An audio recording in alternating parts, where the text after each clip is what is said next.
बिस्मिल्लाहिर्रहमानिर्रहीम। अस्सलाम वालेकुम।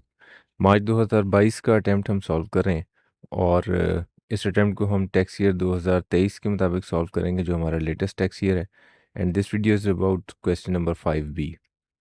सो question number 5B is sales tax related question और इस क्वेश्चन में कोई ख़ास ऐसा ट्रिकी एरिया मुझे नहीं लगा कि जो मैं समझूं कि स्टूडेंट के लिए बहुत ही मुश्किल होगा। So it's question about an individual. Kazim traders एक बिज़नेस है and the business is manufacturing and supply of paper products. इस बिज़नेस को ज़रूर देखना है आपने, क्योंकि if it is just trading business तो फिर सवाल थोड़ा डिफरेंट हो सकता है आपका। But if it is manufacturing business तो देन इट्स ओके। इसमें वो टीयर वन रिटेलर वो वाला इशू आने का चांस नहीं है। So it's a question of 8 marks. तो 15 मिनट है आपके पास मैक्सिमम इसको सॉल्व करने के लिए।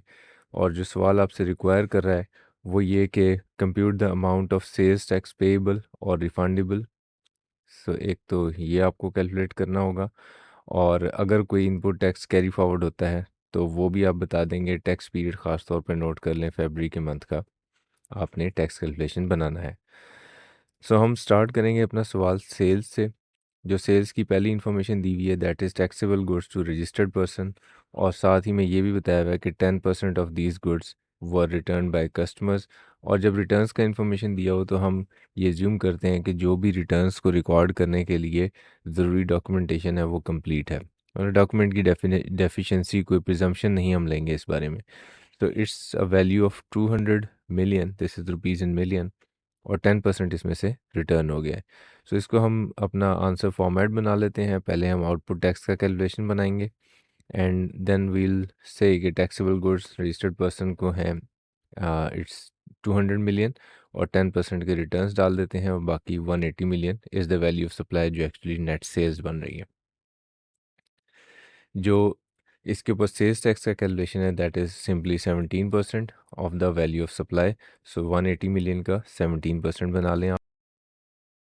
ट्रेडवे एक्सपोर्ट्स का जो वैल्यू आपको दिया हुआ है सवाल में दैट इज़ 98 मिलियन, और 98 मिलियन जो एक्सपोर्ट्स का आइटम है this will be zero rated, और इसके ऊपर कोई सेल्स टैक्स अगर नहीं होगा तो हम अपना आउटपुट टैक्स का फिगर फाइनल कर सकते हैं। So that is 30.6 million. So ये हमारा आउटपुट टैक्स कंप्लीट हो गया। अब हम अपनी इनपुट टैक्स की कैलकुलेशन बना लेते हैं। इनपुट टैक्स की कैलकुलेशन दो कैटेगरीज में की जाएगी, एक फिक्स्ड एसेट्स और एक अदर देन फिक्स्ड एसेट्स। इसकी रीज़न क्या होती है? उसकी रीज़न ये होती है कि जो अदर देन फिक्स एसेट्स है इसके ऊपर एक लिमिट लगानी होती है हमने 90% ऑफ आउटपुट टैक्स की। तो इसलिए फिक्स एसेट्स का इनपुट टैक्स हम अलहदा ही रखते हैं। So you start with the purchases information. It says the taxable goods from registered person. जो आपने ख़रीदी हैं टैक्सेबल गुड्स हैं, और रजिस्टर्ड पर्सन से ख़रीद रहे हो आप, और 20% of these goods were returned to the suppliers. So 320 million, बिल्कुल इसके ऊपर आपने जब ख़रीदारी की होगी सेल्स टैक्स चार्ज हुआ होगा आपको, और 20% के गुड्स रिटर्न भी हैं।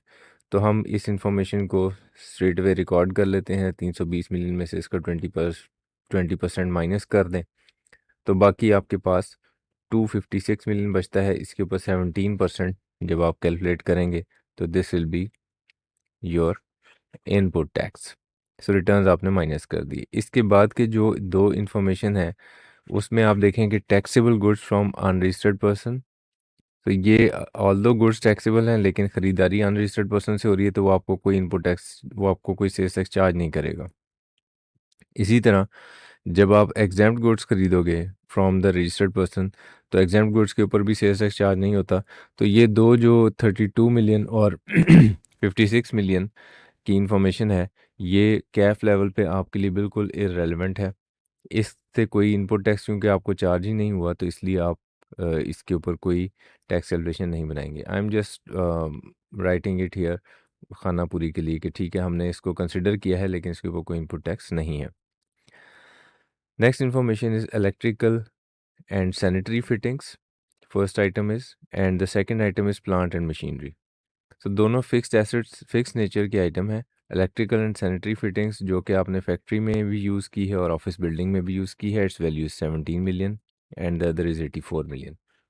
सो यहाँ पे ज़रा हम अपने नोट्स को एक दफ़ा रेफ़र करेंगे, और नोट्स में आप ये चीज़ देख लें कि इसमें हमने which input tax is adjustable, and section 8, the very important section of sales tax act, इसके सेक्शन 8 के बगैर पेपर नहीं बन सकता है आपका। और इसमें पॉइंट नंबर 10, ये बेसिकली क्या है, टैक्स क्रेडिट्स नॉट अलाउड। कौन सी आपकी ख़रीदारियाँ ऐसी हैं जिनके ऊपर आपको टैक्स क्रेडिट नहीं मिलेगा, इनपुट टैक्स आप क्लेम नहीं कर सकते। So it says electrical and sanitary fittings. So electrical and sanitary fittings अगर आपने ख़रीदारी की है तो उसके ऊपर आप इनपुट टैक्स क्लेम नहीं कर सकते। हाँ, अलबत्ता अगर आपने सेल या रीसेल पर्पसेस के लिए लिया हो, और for direct use in production और मैन्युफैक्चर ऑफ टैक्सेबल गुड्स, या आपकी चीज़ बनाने में इस्तेमाल हो रहा हो इलेक्ट्रिकल आइटम, तो फिर इसका मतलब आपकी प्रोडक्ट ऐसी है कि उसमें वो यूज़ होता है, फैक्ट्री की दीवारों पे नहीं लग रहा बल्कि प्रोडक्ट के अंदर यूज़ हो रहा है। हो सकता है कोई इलेक्ट्रॉनिक्स का आइटम हो तो उसमें इस्तेमाल हो सकता है। तो अब ये जो आइटम है इसके ऊपर इनपुट टैक्स आपको अलाउड नहीं होगा अनटिल अनलेस कि ये सेल और रीसेल पर्पसेस के लिए हो। So it this clarifies all of it. तो इसका मतलब ये हुआ कि जो पहला आइटम दिया हुआ है electrical and sanitary fittings, so electrical and sanitary fittings के ऊपर हम इनपुट टैक्स क्लेम नहीं कर सकेंगे, और प्लांट एंड मशीनरी पे कर सकते हैं। सो प्लांट एंड मशीनरी का जो वैल्यू हमें सवाल में दिया हुआ था 84 मिलियन, इसके ऊपर मैं 17% से सेल्स टैक्स कैलकुलेट कर लेता हूँ। And now my information given this table is complete. So कुछ नीचे मज़ीद इंफॉर्मेशन दी हुई है, and that is about electricity bill. Electricity bill फरवरी 2022 का है, और इसमें सेल्स टैक्स की अमाउंट 13,60,000 1.36 मिलियन है, जिसमें से कि 60% उन्होंने बताया कि फैक्ट्री बिल्डिंग के लिए यूज़ हो रहा है और ऑफिस बिल्डिंग के लिए भी यूज़ हो रहा है। सो ये परसेंटेज हमारे लिए कोई मीनिंग नहीं रखती, ये हमारे बिज़नेस का ख़र्चा है। हम ये जो सेल्स टैक्स है इसको बिल्कुल अपने इनपुट टैक्स का पार्ट बना लेंगे अदर देन फिक्स्ड एसेट्स वाले खाने में। सो अब हमारे पास इनपुट टैक्सेस सवाल का इन्फॉर्मेशन हम सारा ले आए। So other than fixed assets भी हमने फिगर फाइनल कर लिया है, और फिक्स्ड एसेट्स का भी जो इनपुट टैक्स है वो फाइनल हो गया। लेकिन प्रॉब्लम क्या है? प्रॉब्लम ये है कि ये जो इनपुट टैक्स है ये किस चीज़ को बनाने में लगा है? इन दो को बनाने में, एक्सपोर्ट्स को भी बनाने में। और सो सवाल आपको नहीं बता रहा कि इसमें से कौन सा इनपुट टैक्स किसके लिए इस्तेमाल हुआ। तो इसलिए मजबूरन हमें क्या करना पड़ेगा, हमें अपॉर्शनमेंट करनी पड़ेगी इनपुट टैक्स की। सो वो जो इनपुट टैक्स की अपॉर्शनमेंट है वो बेसिकली फ़िक्स्ड एसेट और रेसिडुअल, यानी कि ये फ़िक्स्ड एसेट्स है और ये रेसिडुअल जो बाकी मानदा है इनपुट टैक्स, उसको हमें अपॉर्शन करना होगा। सो वो जो अपॉर्शनमेंट है उसके लिए सबसे पहले यही वाली फिगर्स, सो 44.8 मिलियन और 14.28 मिलियन, ये हम लिख लेते हैं, जो कि फ़िक्स्ड एसेट्स की फ़िगर है फ़िक्स्ड एसेट्स के नीचे, और रेसिडुअल की रेसिडुअल के नीचे। इनको डिस्ट्रीब्यूट किन के दरमियान करना है वो हमें पहले से ही हमने डिसाइड किया हुआ है कि इन दो के दरमियान करना है। ठीक है जी। सो ये दो आइटम्स हैं। सो यही दो आइटम्स हमने यहाँ पे मेंशन कर लिए हैं। लेकिन अब इनको जो फिक्स्ड एसेट्स को डिस्ट्रीब्यूट करना है और जो रेसिडुअल को करना है वो किसी प्रोपोर्शन में करना होगा। वो प्रोपोर्शन हम कहाँ से लेंगे? जो भी इनकी वैल्यू ऑफ सप्लाई हमने आउटपुट टैक्स डिटरमिन करने के लिए ली थी।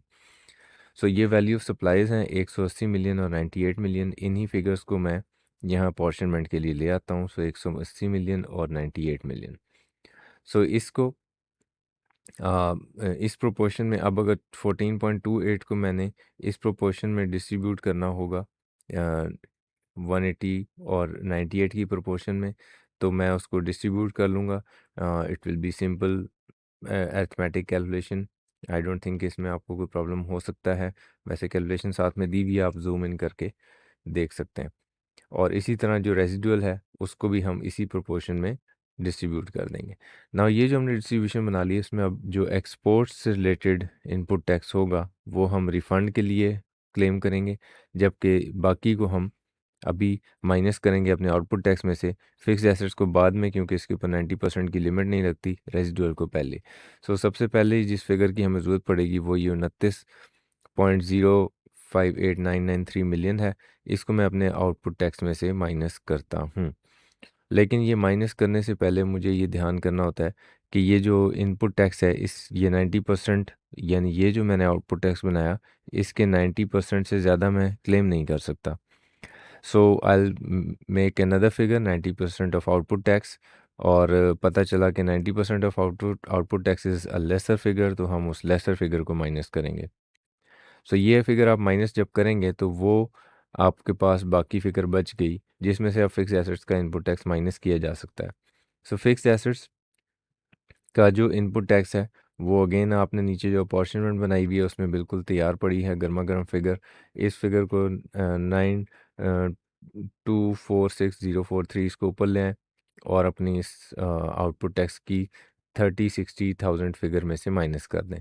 तो ये माइनस जब आप करेंगे तो ये तो एक कैरी फॉरवर्ड फिगर आ जाएगी, क्योंकि फिक्स एसेट्स के ऊपर लिमिट कोई नहीं, सारे का सारा आप माइनस कर सकते हैं। लेकिन अभी ये इनकम्प्लीट है कैरी फॉरवर्ड फिगर। उसकी वजह यह है कि इन दो फिगर्स का जो डिफरेंस होता है, यानी जो आपका जायज़ इनपुट बनता था और आपके ऊपर जो लिमिट लगी थी 90% की, इसमें जो डिफरेंस है वो भी कैरी फॉरवर्ड करना होता है। सो इसका जो डिफरेंस होगा वो भी हम इस कैरी फॉरवर्ड में यहाँ पर ले आते हैं। So we'll get a figure of 1518993, ये भी कैरी फॉरवर्ड हो जाएगा। तो जो टोटल इनको मिला के कैरी फॉरवर्ड बनता है वो 7705,036 है। जो आपके ज़ीरो रेटेड आइटम्स हैं उनका इनपुट टैक्स आपको रिफ़ंड मिल जाएगा, और वो रिफ़ंड का फ़िगर हमें अगेन हमारी अपॉर्चुनमेंट में ऑलरेडी हम बना चुके हैं। इन दोनों फिगर्स को जमा कर लेंगे आप, और जमा करेंगे तो योर आंसर इज़ 20.854964 मिलियन, और यही वो फिगर है जो हम रिफ़ंड क्लेम करेंगे। ओके जी, so this is it. It's quite a simple question जो कि एग्ज़ाम में टेस्ट किया है कि आपने, उसकी बड़ी मेहरबानी इतना आसान सवाल दिया। यहाँ तक आपका कोई सवाल होगा तो वो फिर हम कमेंट्स में आंसर करेंगे। Thank you very much, take care.